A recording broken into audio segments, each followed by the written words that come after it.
We may as well begin. I have almost everyone who replied. I'm going to start out by reading the little blurb off the top of the agenda. Pursuant to the State of California Executive Order N33-20, due to the threat of COVID-19, this Foresthill Town Hall meeting will be conducted by webinar and teleconference. There will be no physical location open to the public and/or accessible. County representatives will participate in this meeting by webinar or teleconference.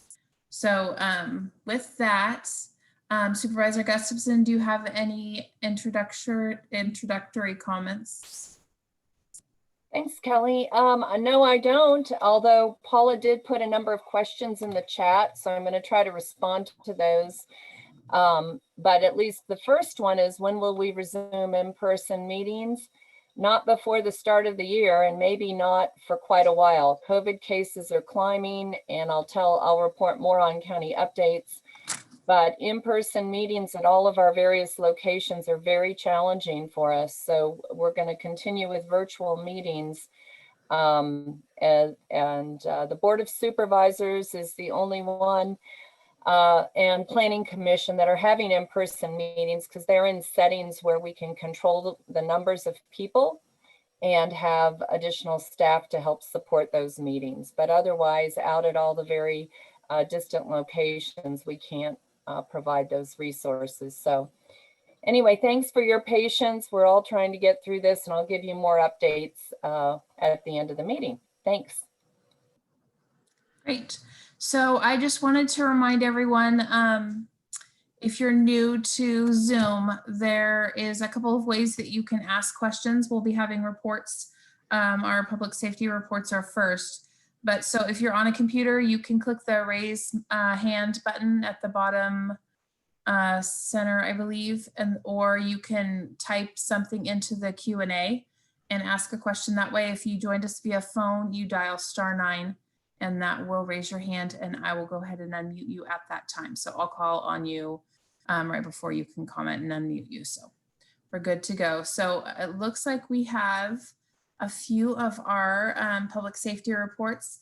Officer or Sergeant Connors emailed me today and said he couldn't make it. I guess there was a few pressing matters with the sheriff's office that he was planning on making it, but he couldn't. So up next we have U.S. Forest Service, Michael Woodbridge. Michael, if you want to unmute, you can go ahead and go. Yeah, thanks. Good evening, everybody. So just a few updates from the Forest Service side here. Although we are now in November, we still are in a high fire danger. November 2nd, 2020. Sorry. And so, yeah, we're getting pretty late in the year, but with continued lack of precipitation, we still have a very high fire danger. So everybody keep your fingers crossed for end of this week, the next possibility of any kind of precipitation. So all American River Ranger District campgrounds are now closed for the season. This past weekend was the last weekend that we had them open. And unfortunately, we still weren't able to allow campfires. So it wasn't quite maybe the camping experience people are used to in more normal years. But our day use areas are still open. So the boat launch at Sugar Pine, the boat launch at French Meadows, those are all accessible and still available. Because of the high fire danger, we have continued a prohibition on dispersed camping on the forest until we get precipitation and that fire danger goes down. The reason we did that might be obvious to some folks, but the reason we did that is honestly, escaped campfires or fires starting from people dumping their charcoal, as crazy as it sounds, or other things when they're dispersed camping, is the most likely way we get fires on the district. So we continue to have a restriction on dispersed camping right now. We had a restriction when things were really bad on target shooting. That changed over the weekend, so now target shooting is allowed again. Certainly we hope people will do that responsibly if they're out there target shooting. That's all I had for updates right now. If there's any questions, happy to answer them. Do we have any questions for Michael?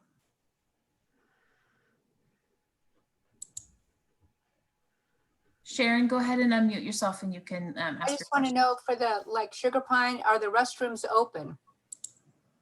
At the day use facility, they are, yes. Mhm. Okay, French Meadows too? Yes. So there'll still be a fee, the $5 fee for day use areas, and that covers that ability for us to keep servicing restrooms, keeping them well stocked, and keeping things serviced at those locations. Okay, and China Wall too, I assume. Yeah, the restrooms are open there as well, and hopefully, in a few months we'll be able to really transition to some winter sports up at China Wall. Thank you. Yeah, good question. Thank you. Any other questions? I don't see any hands raised. Thank you, Michael. Thanks. I'll still be on for a while, so if any questions come up, just let me know and I'll pop back on. Thank you. Great, thank you. So we had Chief Mike Rufinok, I think is how you pronounce that. I probably pronounced it wrong. He was on here, but he seems to have dropped off. So I'm going to move on to Chief Ridley from Foresthill Fire Protection District. Chief Ridley. Thank you, Kelly. Well, the fire district has been busy, like was just reported from the Forest Service. Fire danger is very high. I was up in the northern part of Tahoe National Forest and 3 or 4 inches of dirt on the roads and walking on the crackling earth of all the plants as I was deer hunting. But yeah, it's very dry out there. Nate, I'm going to do it a little different. We only had 39 calls in October, which is our least busiest month so far this year. To date, we've had 612 calls. Last year at this time, we had 438. We did have a couple, a chimney fire and a cooking fire. No major loss. We're on a strike team to the glass fire. We participated in 4 strike team assignments this year, plus an assignment to cover the 80 corridor with CAL FIRE, Placer County Fire. We had a meeting for the Ready, Set, Go grant, which is helping us with evacuation plans and materials for notification, the red flag warning, which have been flying. Those new flags have been flying a lot. That's a Placer County program that we've worked with, and them and CAL FIRE and Placer County Fire. We operated our Department Operations Center during the PSPS on the 24th through the 27th. We added 2 chief officers for a period at the first part of that. And then we went down to 1 chief officer each day. It was functional. We kept the public apprised of what's going on our social media, which has really blossomed since the Fort fire. With the PIO doing the job, which just happens to be our board president, John Michelini. We received some donations for some furniture and some cash for the department, which was well received. We did not receive, we had a $279,000 grant for fire prevention to assist us with the fire danger area of being in a tier 3 area for wildland firefighting. We did not get that grant from the federal government, nor did we get a grant for our $377,000 and some odd dollars for a type 3 engine for wildland firefighting. Or we also did not get our grant for new turnouts and an extractor washer. So we're unsuccessful there. But on the other hand, we did receive a Placer County OES PSPS resiliency grant for $25,000 for the emergency radio project. I'd like to thank the supervisor, Justin, for her assistance, and a big thank you to CAL FIRE, Placer County Fire, who stepped in for us and championed our cause to get that. And we have received a $10,000 grant from our Firefighters Association, and earlier we got a $15,000 grant. So that AM radio station is under construction.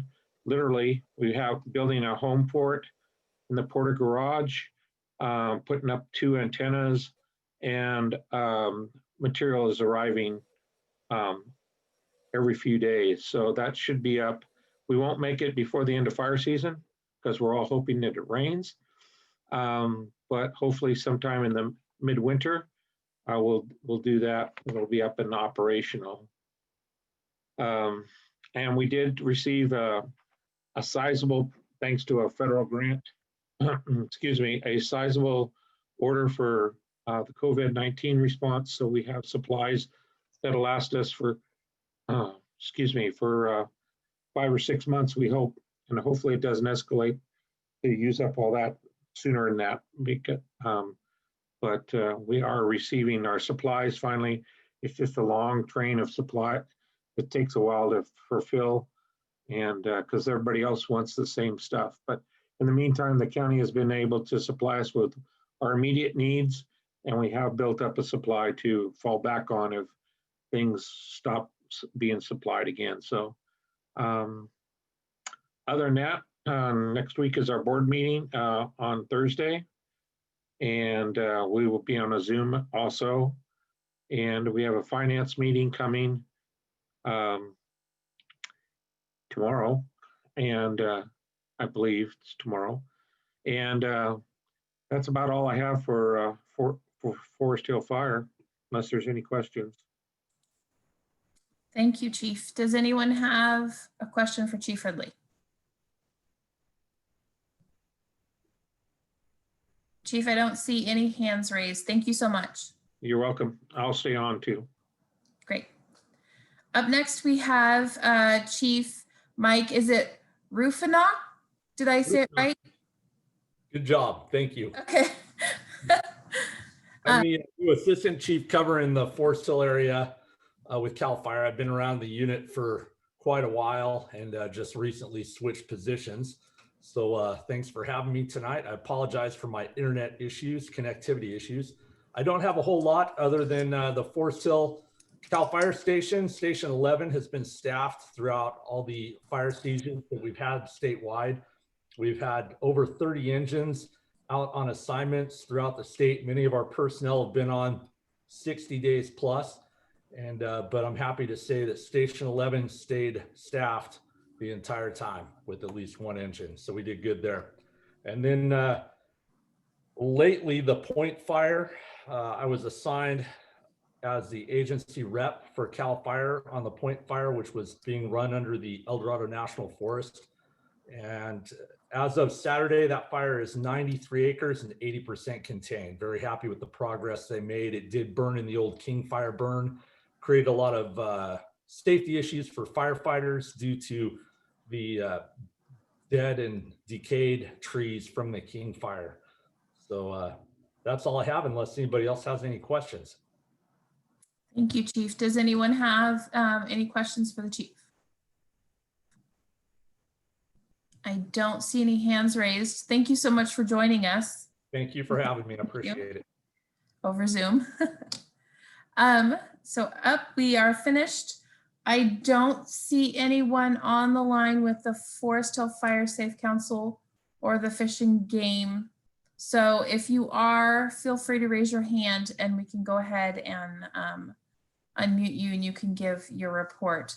But next we'll move on to committees and community reports.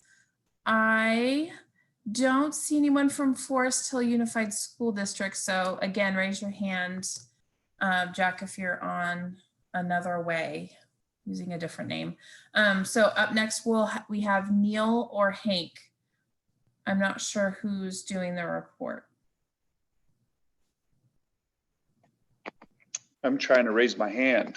I can't find the button. Well, good evening. Thanks for having me. I'm Hank White with Foresthill Public Utility District. Quick report on the district's been taking care of a few leak repairs, getting some paving done before the winter comes so we can have all of that taken care of. Hopefully won't have any community members having to deal with paving that didn't get done before the weather hits. Last week we submitted let's see, it was about $110,000 worth of grant requests through OES. It's for PSPS preparedness. I'm hoping that we can be successful. We're going to try to repower the generators at the treatment plant so that we can continue to operate that without interruption, and then also a generator for the office. It's real disruptive to customer service when we're trying to bring a generator down from the shop and everything else. We would like to see a dedicated generator there. So that's in work. The final thing I had was we had a really fun Halloween evening. President Cochran came down and gave candy out to the kids all night long. He was a trooper. He stayed there till the end. And it was really neat to see what a great community kind of event. So I was glad to be part of it. And that's my report. I can answer any questions. Great. Does anyone have any questions for Hank? Sharon, I see your hand raised. Go ahead and unmute yourself and you can ask your question. Is Sugar Pine going to get much lower than where it is right now? Because it's really, really low. Are you still taking out water for sending down the way, or are we just now using it up for ourselves? The only water coming out is just for Foresthill. We are also diverting from Mill Creek, so we're trying to mitigate some of the low water levels. As soon as we start getting some precipitation, it'll start filling up. It'll probably be full January, February, and be ready for next year. Okay, thank you. You bet. Great. Any more questions for Hank? Hank, I don't see any hands raised. Thank you so much for your report. You bet. Thanks. And I don't see anyone from the chamber. Does anyone have a report for the chamber? Feel free to raise your hand if you do. With that said, we are going to move on to, we have Lisa Carnahan and Dan Fauner here with the county to give an update on the parks, or on Leroy Ebatts Memorial Park. Hi, yeah, can everybody hear me? Lisa Carnahan here, senior planner. With me is Dan Fauner with the parks, park superintendent. So Dan's going to help me out with the visuals, and then we'll just go through these one by one. So we're looking at the pickleball courts here. We have a huge influx of folks that are really excited about using the pickleball courts, and they've been working with county staff to temporarily tape them. We're looking at resurfacing the courts and repaint. You know, we would resurface, fill in any cracks, and repaint and restripe to have, as you see here, one of the tennis courts striped for both pickleball and tennis. And so we do need to go out for bid for that. We did get one bid and we got a second bid, but our procurement division has let us know we do need to go out for a formal bid. So we're looking at probably, with the weather coming on and things, we're looking at probably springtime before we can get that completed. However, in the meantime, Dan and I have discussed it, and we're going to get some, because right now the pickleball people have been, the volunteers have been just wonderful there, and they've been using tape that we got them to tape the lines on the court, but the tape has not been working real well. So we're going to do a temporary fix and do a some temporary striping for them. We'll get the paint, we'll stripe it temporarily, and that should hold them through the winter time and until we can get the courts professionally done. What we will need to do is once we get the bids in, we'll come back and we'll let folks know how much that is, and we'll be going to the Parks Commission in November, and what we'll do is we think it's going to come in, somewhere over the 10,000 marks. And so we'll go ahead in November of this year and ask for those park dead fees for what we think will cover that amount. And then when the bids come in, we'll be able to,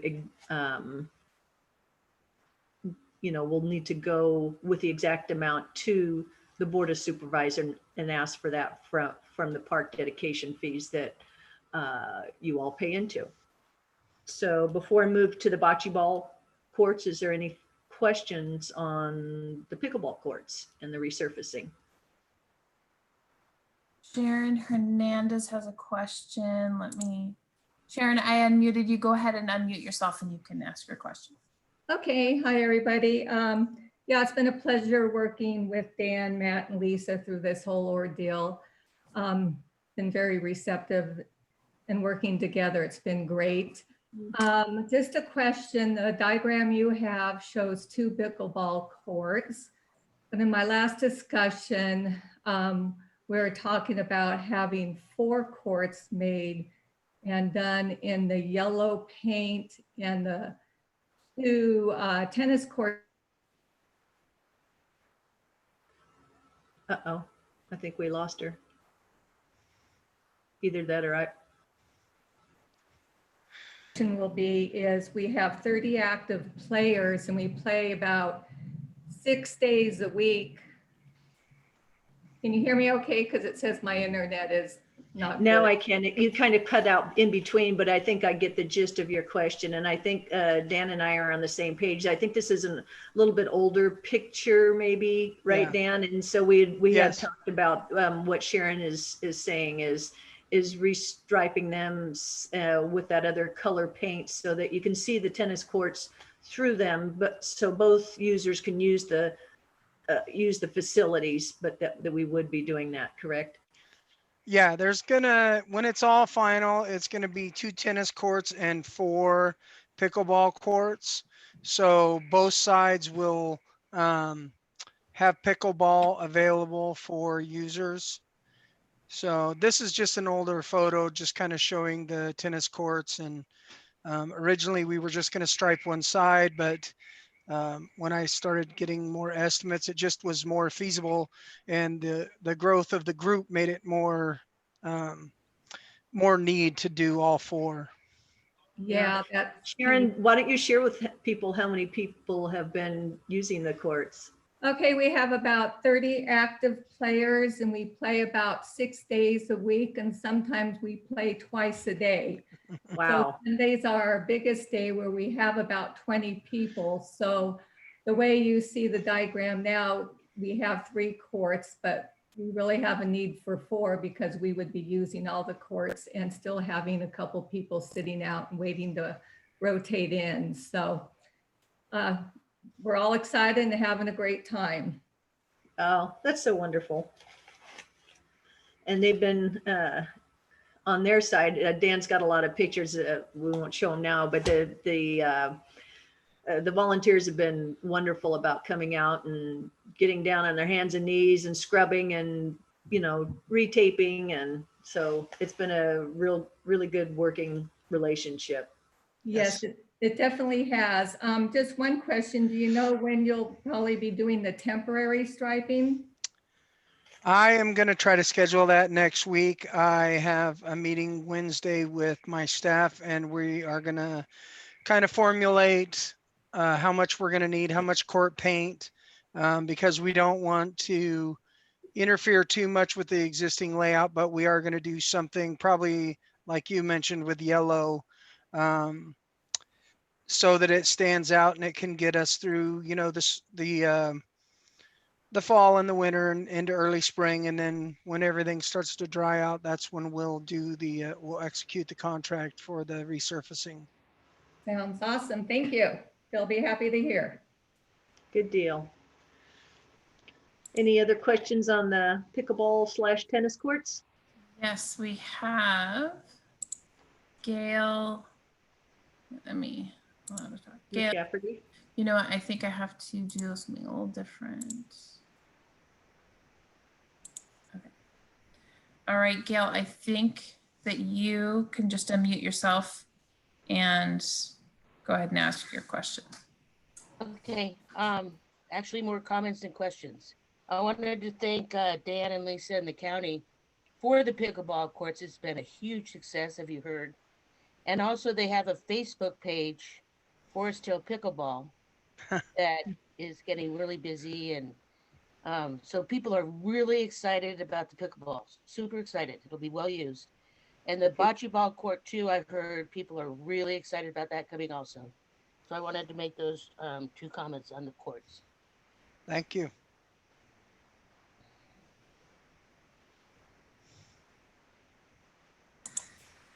I do not see any other hands raised, so feel free to move on to your next. Okay, so then we'll talk about the bocce court.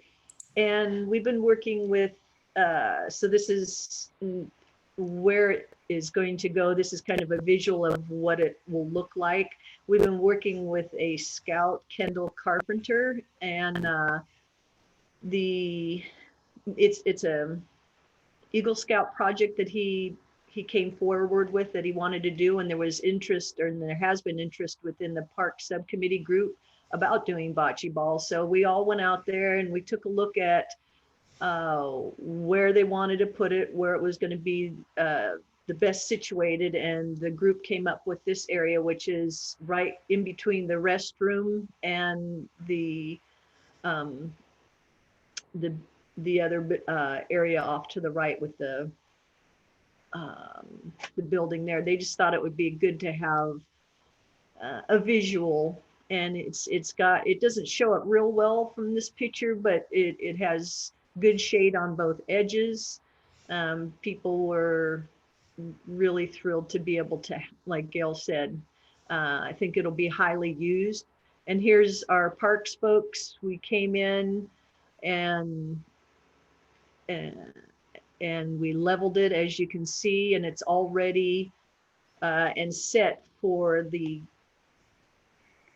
scout who's supposed to be getting the concrete person and organizing that for his portion of his project. So we're just waiting to hear back from him, and then we'll move forward as soon as he's ready.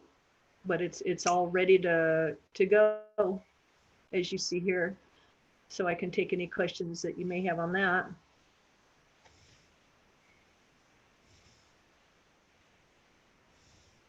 Gary, go ahead and unmute yourself and you can ask your question. Hi, Lisa. Excuse me. Hi, Gary. Hi. Is he still working on the project? I thought that his birthday was, when they had to stop the Eagle project and that sort of stuff. So what's the status of that? Thank you. To our knowledge, he's still working on it. He was able to get extensions because of COVID. He was able to get a couple extensions, so he was able to go past his birthday, but he is butting up against the time that he wants to get it done. But the onus is on him at this point in order to get his portion done. So we're just kind of waiting on him. So if he's out there, if you're listening, then Right. we'll reach out to him this week and see if he's had any good luck. And he was going to be working with Rich Murray, who is with the Parks Subcommittee, as you know, because Rich had a couple of leads on people that could help him with the concrete. So I'll also be reaching out to Rich to kind of rattle his cage a little bit and see if we can get this one going, because it would be, like I said, as you see there, it's ready to go. They just need to form it up and pour it and get it moving. Great. Thank you, Lisa. If there's anything I can do, you know how to get a hold of me. Okay, I sure do. Thank you. And thank you, Dan. Gary. Thank you, Gary. So Sharon Page has a question. Sharon, I unmuted you, so you can unmute yourself. Yeah. Are we going to, at one point we were going to have 2 of them. Are we just having 1 court right now? It is one. It's right now that's what's being planned. There was talk about at some point in the future, if there's the desire for it, looking at a second one, but his scout project was just for one. Okay, thank you. Mhm. Does anyone else have any questions? I don't see any hands raised, Lisa. Okay. So the last project is the vendor pads, and we're really hoping tonight to get some input from whoever's listening out there tonight. The Chamber of Commerce, so 3 times a year, there's events out at the park, and they have food vendors, and our environmental health department requires the food vendors to be the area under where they cook to have an impervious surface. It can be a tarp, it can be plywood, it can be concrete. And the Chamber of Commerce and a couple of other folks have said that they would like to have these be concrete. And so we went out with the park subcommittee, looked at the areas, and in between, so the restroom is in the far portion of the picture, and then up close are, you can't see it very well, but it's the, so it'd be in between the restroom and the horseshoe pits. And so that we would be looking at 5 concrete pads, and the county would supply the concrete, and the Chamber of Commerce folks were going to do 2 things. They were going to look into having volunteer concrete people come in and make the forms, do the concrete pour, do that portion of it. And the county would do our part by leveling out the areas. And so we're kind of waiting, the ball's in their court. They were going to be also looking at, they had some temporary pads that could be used. So what we were trying to do with this was look at different ways that these pads could be used. So it's not just 3 times a year, because it's a lot of, you know, it's quite a bit of work for 3 times a year. So we were looking at the cornhole. You could space them so that you could play cornhole with some of them. You could play Foursquare. So I think for tonight, what we'd like to know is, what is the desire of the community out there? Do you want to use just, do you want to go ahead with concrete pads? Do you want to go ahead and just use tarps for the 3 times per year, or these temporary pads that the Chamber of Commerce, I believe, has, that they said they had? So just kind of getting some feedback on the desire from folks out there.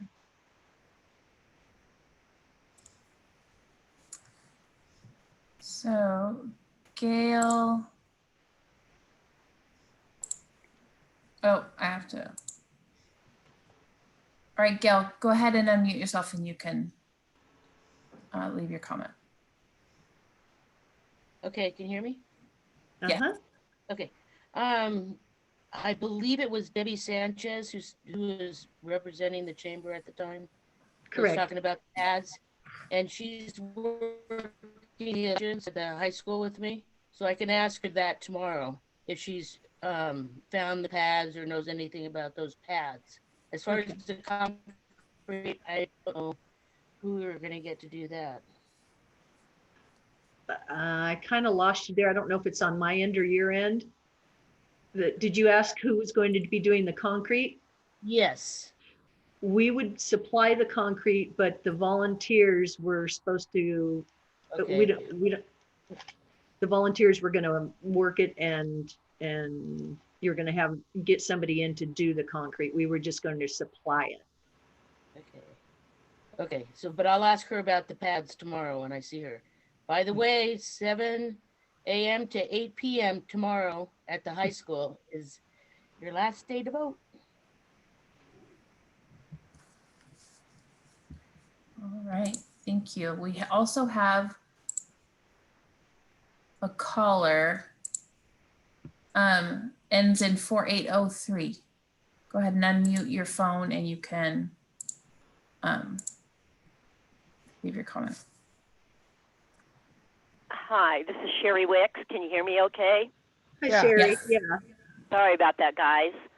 I'm getting my camera so I can Zoom with everybody. I can hardly wait. What I wanted to know is I'm a volunteer with the chamber, and I'm surprised Debbie's not on the line, but the chamber is definitely in favor of concrete pads. I know Debbie at the time, she was out of the loop with the park subcommittee because she left a couple years ago.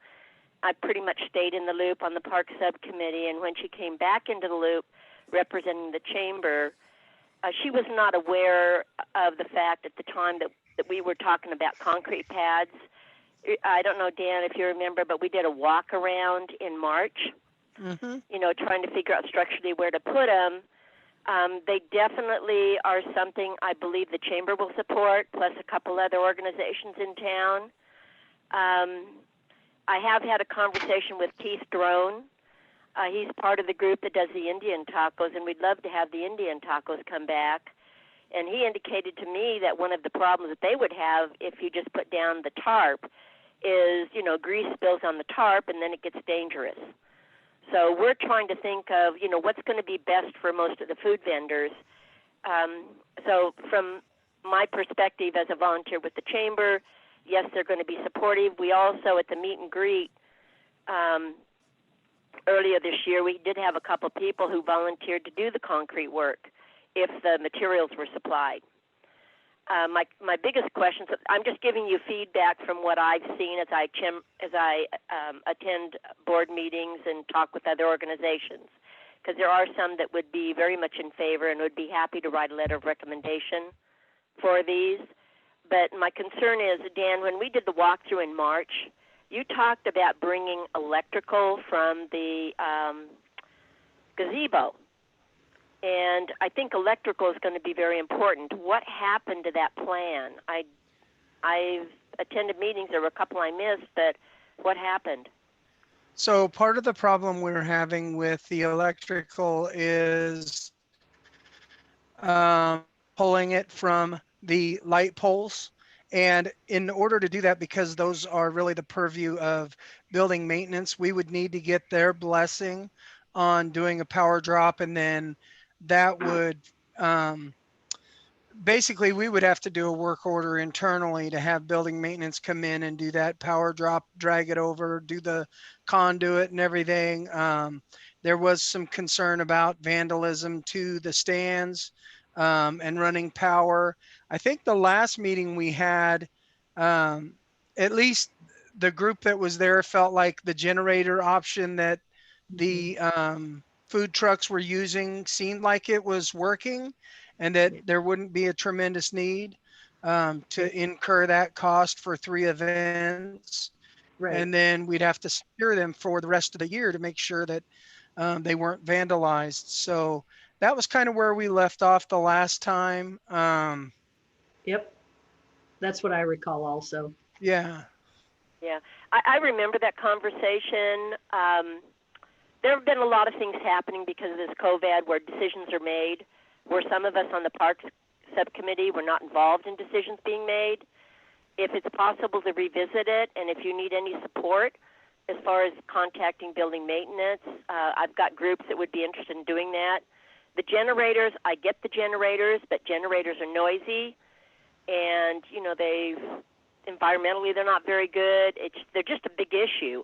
And if there's any way of doing any kind of electrical that we can support you on, that's safe, because you want it safe. That's the big issue, is we're concerned about safety, health and safety. So, yeah, if there can be further discussion on that, I think there probably needs to be, it probably does need to be discussed further.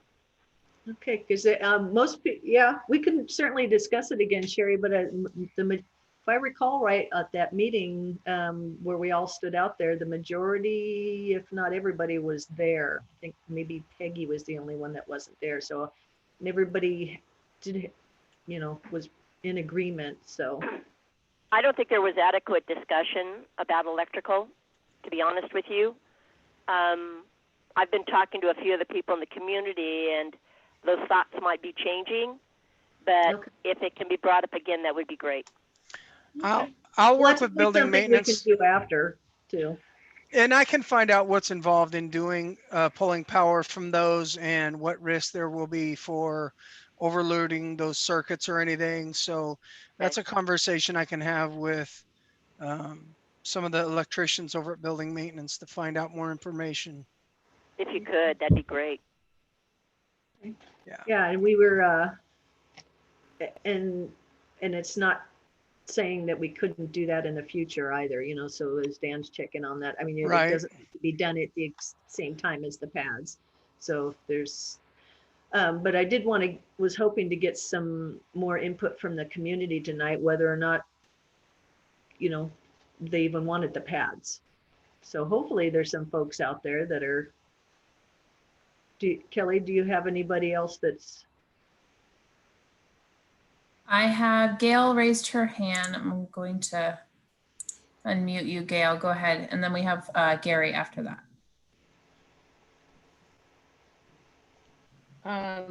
As far as Debbie, she really wanted to be on tonight, but she's working the elections, and she had to go down to Auburn with another gal down there, which I did yesterday, the day before, so I'm off tonight. But she did want to be here, and that's why I'll pass on the. I think Sherry said she does know of people that could help with the concrete, or did I misunderstand her? I thought Sherry said she knew of a Knew of couple people. people. Yeah, okay. I just can't help you in that. And Rich Murray, too, probably would have an answer. Yeah, we did have a couple people volunteer at the meet and greet earlier this year to do the concrete work. Oh, cool. Sherry, if you could, yeah, do you want to coordinate with them or? We could. We didn't reach out to them because we didn't exactly know what was going on, and I didn't want to make a commitment with them without knowing full well about what's happening. But right. And I can also talk to Debbie about it because we've had this conversation. But if you could at least get their names, and perhaps Sure. they'd be the same folks that could do the concrete for the bocce court. Oh, I can ask them. I can get connected with them, and I'll give them your name and forward all the information over to you. Great. Okay. Yeah, that's super. I think that's what as far as me talking to people in the community, is we would like to see the concrete and the pads, because the more the merrier as far as food. And, you know, with all the changes, we haven't had the food choices, especially the Indian tacos. They have always been the biggest hit. But, and then how we can use them too throughout the rest of the time. And if they had to, I'm sure they would agree to use generators until we can get electrical, or if we do, you know, because we want to get the food back. Well, we don't know what's going to be going on, but yeah, hopefully when everything opens up again and we have our regular festivities at the beautiful park. So that's my consensus with people is, yeah, they want more food. Thank you. Gary, I unmuted you. Feel free to, unmute yourself and yeah. Great. Okay, I guess my position would be that it would be really nice to have the concrete pads.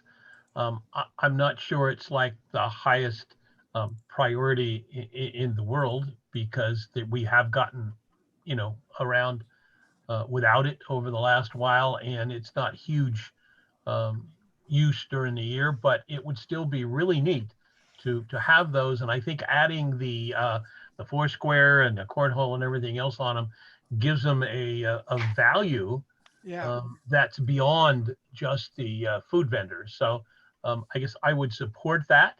And yeah, thank you. Thank you, Gary. You bet, Dan. Does anyone else have a comment or would like to weigh in?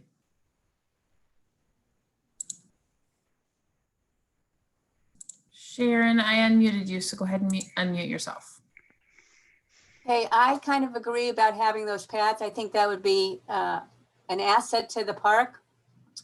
We have not been able to have some of our food vendors because the fact that we don't have the necessary equipment or the pads to keep it, safe.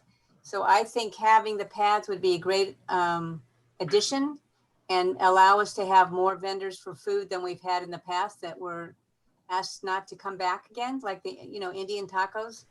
My other question is, can you put the, if you ran the conduit or whatever for the electrical, can they do that underground so that nobody would play, mess around with that for the kids? Or Oh. something? Yeah, it would have to be underground. Okay, well, I throw support about having those concrete pads too. I'm gonna have to try these Indian tacos. Everybody's raving about them. I Yeah, know. well, we haven't had them for quite a few years because we haven't been allowed to have them. Mm. So, and I do believe that if you have the plastic down there, there is an issue of the oil and stuff. So I think just having the concrete there would be a safety value for a lot of the vendors, for those who are cooking. And I have to say that the generators are loud. And I think that would detract from whatever we're having, myself personally. So if we could get the electrical underground, I think that would be another asset to the park to be used in many different ways. That's all. Thank you. Okay. Thank you. Sharon. Gail, go ahead and unmute and you can talk. Okay. I was visually thinking about our walk that day, and does anybody know what's going to happen to Mr. Horseshoe Bear? That's kind of fallen apart. Has that been addressed at all? Oh, the bear that's by the horseshoe pit? No. Yeah. No, yeah, he's looking pretty sad. He's looking really sad. Yeah. So no talk on what can be done with that? There hasn't been so far. Okay. But I don't know if you can get the gentleman that did the one by the pavilion Jeff over there to He do a did new that one. too. Yeah, Jeff Turpin. Mm-hmm. He's the commander, so I will ask him about it. It's such a shame that it's falling apart. Yeah. That's all. Okay.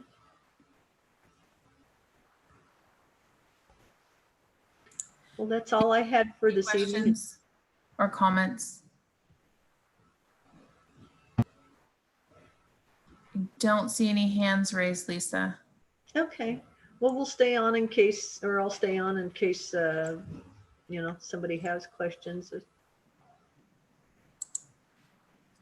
Great. So we are up next is county updates with Supervisor Gustafson.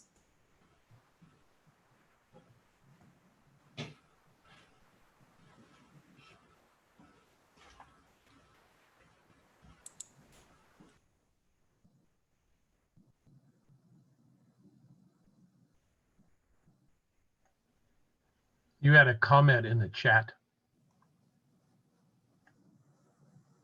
Oh, Paula asked, could someone address the mountain bike and dirt bike speeding around the different parks and trails?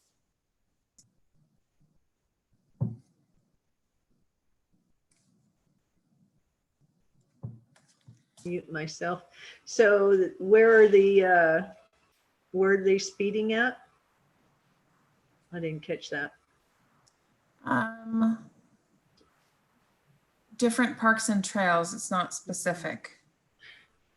I think when you get that, it's the easiest part is to, if a hiker feels like the folks are going too fast, I know that happens in different areas, and a lot of times they just have a conversation. Hey, could you please slow it down a little bit? We've got children here, or just keep that communication open with all parties, because we have multi-use trails, and so we have hikers, equestrians, and bicyclists on these trails, so they all have to play well in the sandbox, and they all have to be respectful of one another.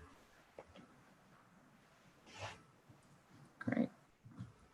Supervisor Gustafson is having some technical issues with her mute, so she's calling in right now to give the update. I'm just looking for her.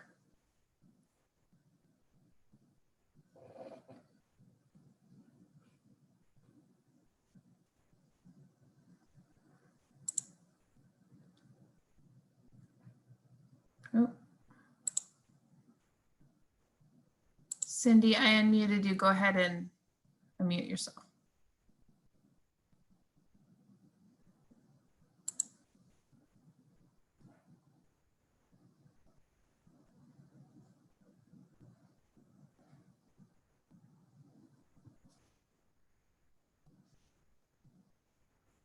I show you still muted.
Sorry about this. Let's see. Okay. Is it working?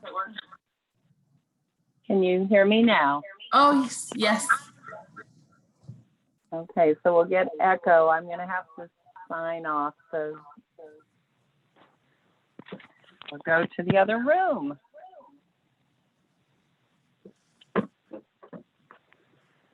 Okay, I apologize for that, everyone.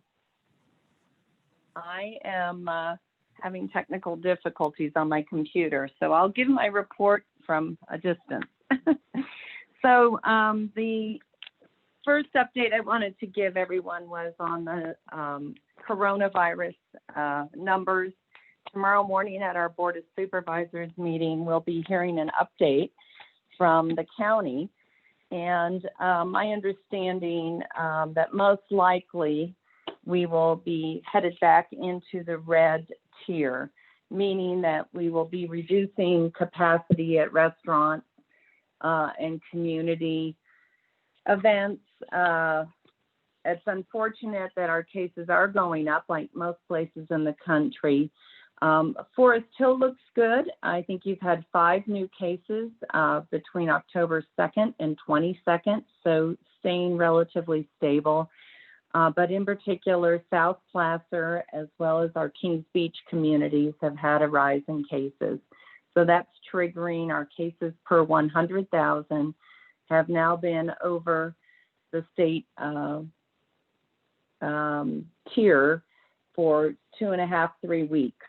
So with that, our Health and Human Services Department is appealing that decision because our other 2 indicators are well within the orange tier, but unfortunately, that's the situation we're in. The good news is hospitalizations. We only have 12 out of the 25 folks that are in our hospitals are Placer County residents, and only 1 of those in ICU is a Placer County resident. So overall, as expected, COVID, as the temperatures get cooler, COVID cases are accelerating. I just really urge everyone to take good care. And I know in the chat, Paula had asked about in-person meetings. I just don't see that happening anytime soon, given the way the numbers are climbing again. On election updates, another bit of interesting news is as of Monday morning, this morning, we had 160,000 ballots that had been returned from our voters, which is just over 59%. And our district 5 had almost 62% turnout already. So really good turnout so far, and hopefully by the end of today and then with tomorrow's voting, we should have a really good turnout for all of our voting. Last week, the Board of Supervisors met up in Tahoe. We dealt with a number of issues specific to Tahoe that probably aren't of much interest, but we did hear an update on our Placer County CARES funding and did approve an additional $5 million to go to local businesses, our anchor businesses, and our social safety network programs. And the whole goal is to stabilize our community and our workforce by targeting those sectors. So to date, that would be almost 14 million of the funds that the county has received from the federal government. And we're really proud. That's one of the highest percentages of CARES Act funding going directly out into the community of any county in the state. We also have had a number of issues going on, obviously, as it relates to fire. We did a thank you lunch for our wonderful Placer County Fire and CAL FIRE staff to thank them as they returned from a really grueling several months worth of work out there. And we certainly are hoping for some precipitation to reduce the fire threat. The Board of Supervisors tomorrow has a number of items on our agenda, and one of which is moving forward with potentially joining a lawsuit to defend the decision to delist the spotted owl. There's a number of folks who have joined together, a number of counties, to fight or to defend the U.S. Fish and Wildlife Service for that decision. And it obviously helps us do more work out in our forests and reduces the time and environmental review. I know it comes a little bit with a mixed bag for those of you who might be concerned about the spotted owl, but when you're surrounded by forests, it is really critical that we're able to get out there and get the work done as quickly as possible. And we don't believe they are still, or the U.S. Fish and Wildlife Service doesn't believe they're still an endangered species. We also have this week a housing virtual community workshop on Placer County's housing element, and that is Thursday, November 5th from 11:30 to 1 p.m. And that is a virtual workshop to talk about some of the programs that we're doing in the housing realm. Other items on tomorrow's agenda. I believe we have some commendations, the Placer County Food Bank for 50 years of service to Placer County. We also are doing a resolution calling Placer County a Purple Heart County and really recognizing the incredible service of all our veterans, but especially our Purple Heart veterans. And then we're also increasing our contract to get more testing done with stem cells. Sorry, hold on.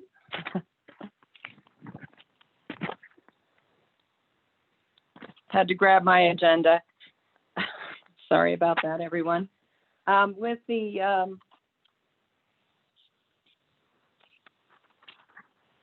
there we go. With STEM Express, not Stem Cell, STEM Express LLC, slip of the tongue there, I guess, came to mind. And we'll be increasing that to almost $2 million of county funding that we're expending to make sure we have adequate COVID testing, and we're extending that contract through June of next year to make sure we have enough testing available for our residents. Let's see, the other major thing that you might be interested in, there's a lot of items always on our agendas, but tomorrow we're also approving a green zone nomination for our North Auburn and our Auburn-Bowman area to be designated as Green Means Go for some federal funding and state funding to incentivize infill development and reduce vehicle trips. Great opportunity for the county, and it's a SACOG program. So we're working with SACOG to move that forward. We also, Kelly's going to post in the chat the internet service survey, which is really important for any of you that have problems like I'm having right now. Mine's a technical difficulty, not an internet difficulty. But if you have internet service issues, please fill out our survey. It's really critical to the work I'm doing right now with Suddenlink and other providers to try to get to the bottom of what's going on with our lack of broadband. And it's so vital to both our business community and our kids in school and to our notification processes. So I really would urge everyone to make sure you fill out that survey. I think that's about it. Kelly, was there anything else you thought we should fill everybody in on?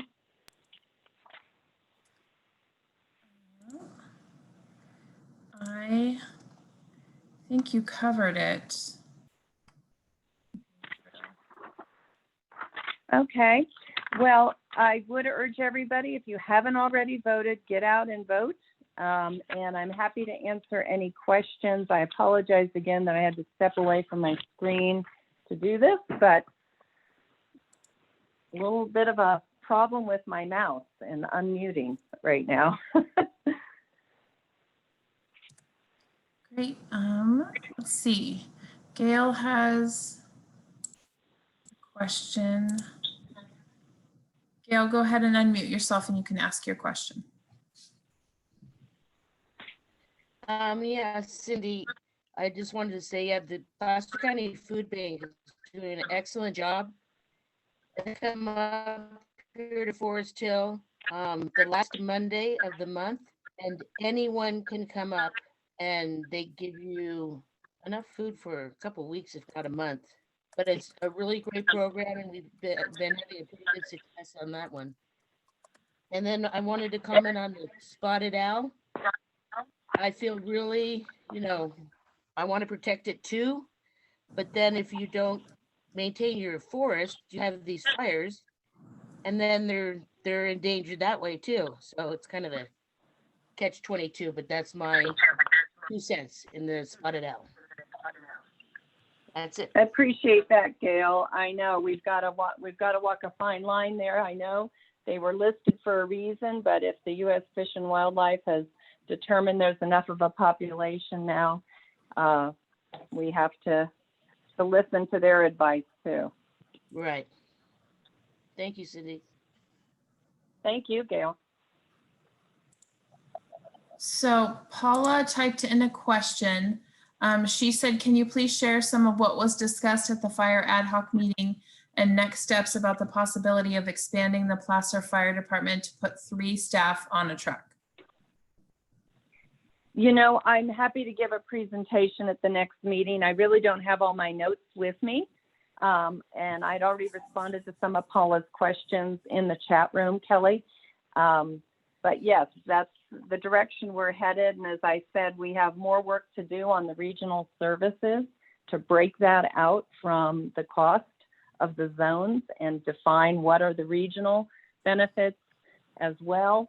And we're looking at, I believe it's early to mid 2021 to be back out doing public presentations on the findings of the ad hoc and how we're going to move forward to address the deficits in a couple of the zones. Great. All right, Sharon, you are up. Okay, Cindy, hi. I have another Hi, question. Sharon. Hi. When we had this last PSPS, I thought we were going to start using the Memorial Hall, and again, it was done at the Canyon View. So is there a reason why we're not using the Memorial Hall, which is enclosed, has a bathroom, has a kitchen, rather than having the tents and being down in the open area down at Canyon View Church? do not know why they didn't use that. I assumed they were ready, but I was on the Memorial Hall call at 6 o'clock, and I think there was still some wiring or transfer switch issues. Did anybody join from the Memorial Hall board on this call that might be able to answer that? Gail, let me unmute you. Go ahead, Gail.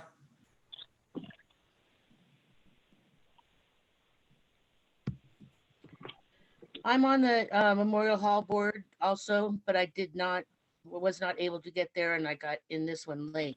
So, but I do know that I heard they have a contract with the church still. And so there's no immediate reason for them to go over there, but they are working on going over there with things like you just said, that they have to hook up and get started is the last I heard.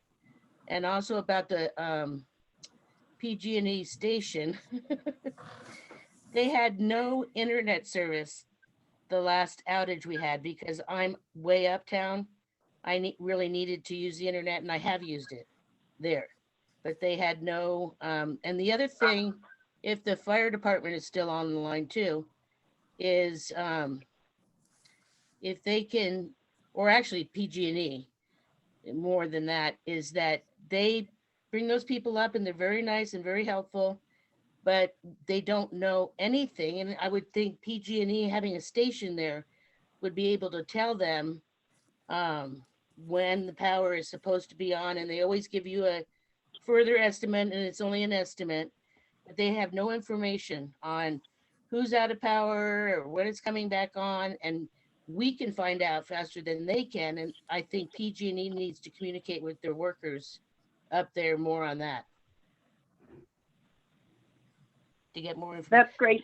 That's great feedback, Gail. And Kelly, can you make sure to take notes, and we'll talk to our staff about talking to PG&E about that. I'd like to get an update because I thought they were going to open it, and I thought they were ready to go on the Mem Hall. So Yeah, that's what I thought too, but.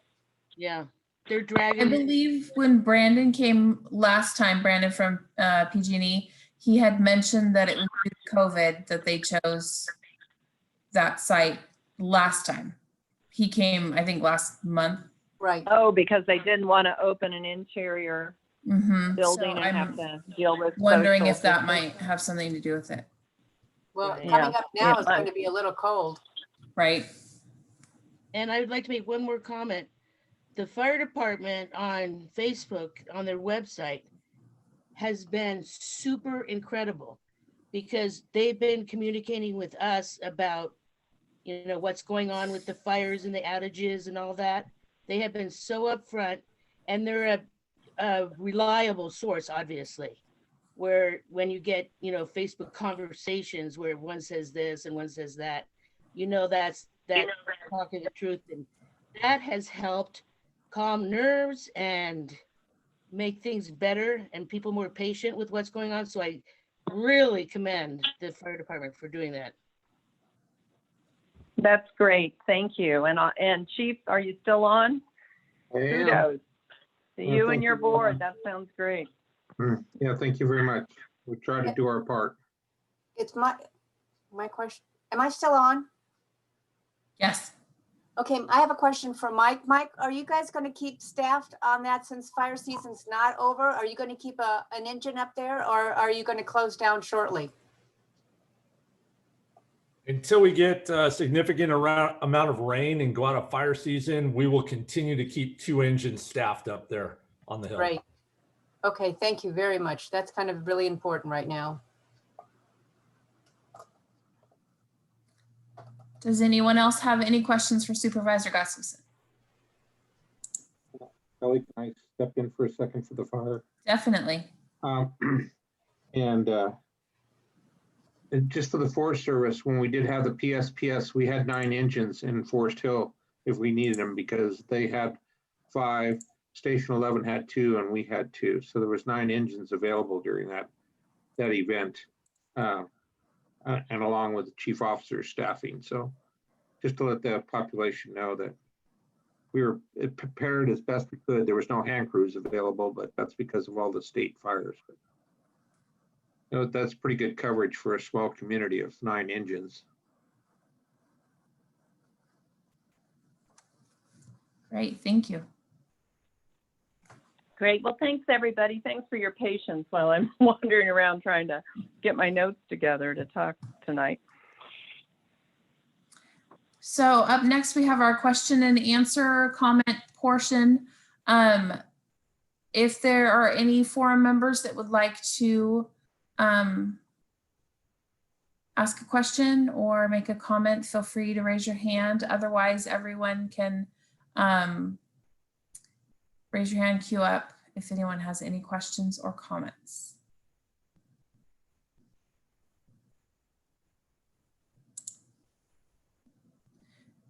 Tyler, I unmuted you. Go ahead and unmute yourself and you can talk. Okay, I just wanted to mention one thing. Back when we had the weekend of when that fire broke out on the El Dorado, I dropped by the office and just to see if there's anything I could do, and I met there I saw Michael Ridley, Chief Ridley to me, and he'd been there all night, basically. And I just think I just wanted to express to him the admiration that the board feels for the service that we get from him. Yeah.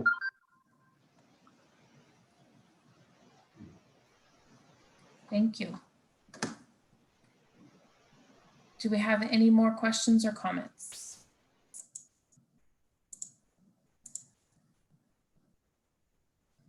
I don't see any hands raised.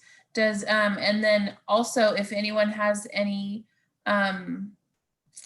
interesting ideas for items that we can bring, feel free to raise your hand, or you can email me at a later date. That works too.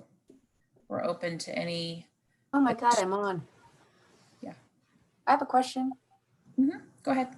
Is there any, if people need to go in for a COVID test, some people can get it for free and some people have to pay. So for the county, is there a place that people can go to get a COVID test if they feel like they need to get it, they've been exposed, or they just want to find out that they're safe? Is there a place to go?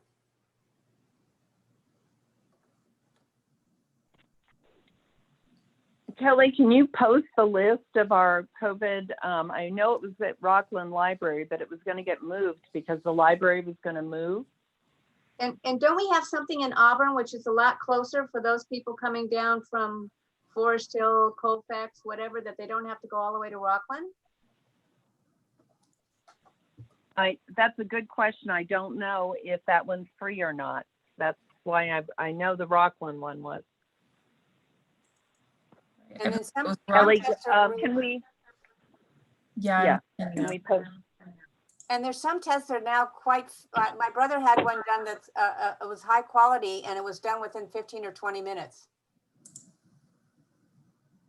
So yeah, rapid tests can be ordered by a lot of physicians, but they're not available to everybody because there's not enough of them. So if it was he exposed, or is he a emergency worker?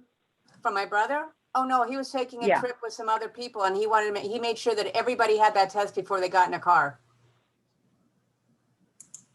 Well, so I wasn't aware that that was available to just everybody for free to do the rapid test. I thought there was some limitations. He may have had to pay for that one, but he was able to get it. And I don't know if we have anything like that in Placer County, close up, not going down to Rockland, but going like staying in Auburn, which is a little bit closer for a lot of people. We will find out. Thank you. Uh-huh.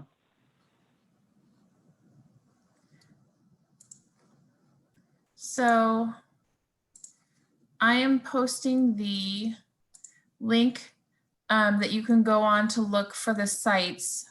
I'll post that, and if I can get the link to the actual sites, I will definitely do that before the end of the meeting. But I just want to make sure to get it out.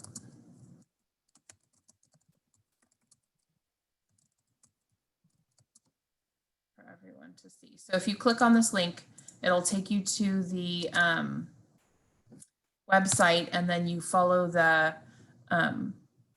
path in order to find out where the testing sites are. But I will definitely find out specifically where the testing sites are, and I can send it out to everyone who joined the meeting today. It looks a little more involved for finding the sites. So head back. Does anyone else? Gail has a question. Go ahead, Gail. Unmute yourself and you can talk. Could you also post that in the messenger so the public can have a link to it too? Post it where? I'm sorry, I missed that. Oh, I'm sorry, in our newspaper, the messenger. Okay.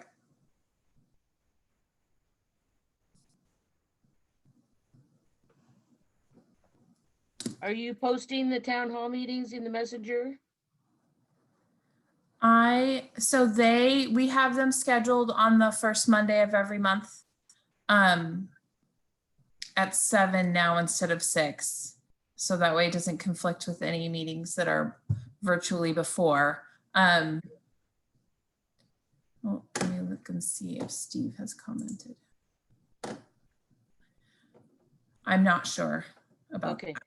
It would be nice if it goes in the messenger because a lot of people do read that for information.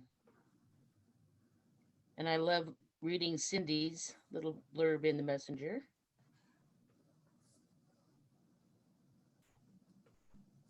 Great. Does anyone else have a question?